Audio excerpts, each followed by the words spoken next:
আগের মতো লো এনার্জিতে এখন নেই। তুমি ভীষণ অ্যাক্টিভ একজন পারসন হয়ে গেছে এবং তোমার ইনটিউশন পাওয়ার তোমাকে ভীষণভাবে গাইড করে এবং তুমি তোমার এনার্জির মধ্যে আলাদা একটা শিল্ড এনে দিয়েছো, যেখানে কোনো নেগেটিভিটি বা এসব মানুষের প্রবেশ একদমই নয়, মানে না করে দিয়েছো এবং তুমি মানুষের ইন্টেনশন কি তোমার প্রতি মানুষের, সেটা তুমি কিন্তু এখন তোমার যেহেতু ইনটিউশন পাওয়ার ভীষণ হাই, সেহেতু তুমি কে তোমার মানে ভালো চায়, কার ইন্টেনশন তোমার জন্য খারাপ, সেটা কিন্তু তুমি ইন্টেনশনালি গেস করতে পারো। ঠিক আছে? তোমার ইনটিউশন পাওয়ারটা ভীষণ হাই হয়ে গেছে।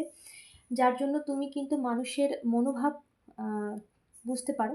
সো সেখানেই কিন্তু তার জন্যই কিন্তু তুমি এখন একটা মানে পাওয়ারফুল এনার্জির যে পজিশন, সেই পজিশনে পৌঁছেছো। তো সেখানে তোমার কিন্তু কোনো রকম নেগেটিভিটি তোমার উপর আর প্রভাব ফেলতে পারবে না এবং কোনো নেগেটিভ মানুষের কোনো রকম কিছু তোমার উপরে পড়বে না।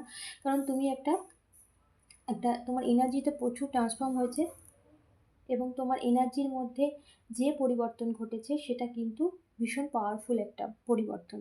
ওকে, এখানে ইউনিভার্স, ঈশ্বর এখানে কিন্তু তোমার উপর ঈশ্বরের হাতও রয়েছে, যার জন্য এই ইউনিভার্সও তোমাকে একটা শিল্ডের মধ্যে রেখেছে এবং তোমার সমস্ত ক্ষেত্রে তুমি একটা পাওয়ারফুল পজিশনে রয়েছে এখন।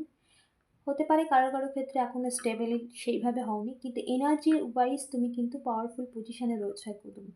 যেখানে কোনো নেগেটিভিটি বলো, নেগেটিভ মানুষ তোমার লাইফে আসতে পারবে না বা তোমার লাইফে তুমি নিজে থেকেই এমন একটা বাউন্ডারি নিজের মধ্যে ক্রিয়েট করে নিয়েছো, যার জন্য তারা তোমার লাইফে এন্ট্রি নিতে পারছে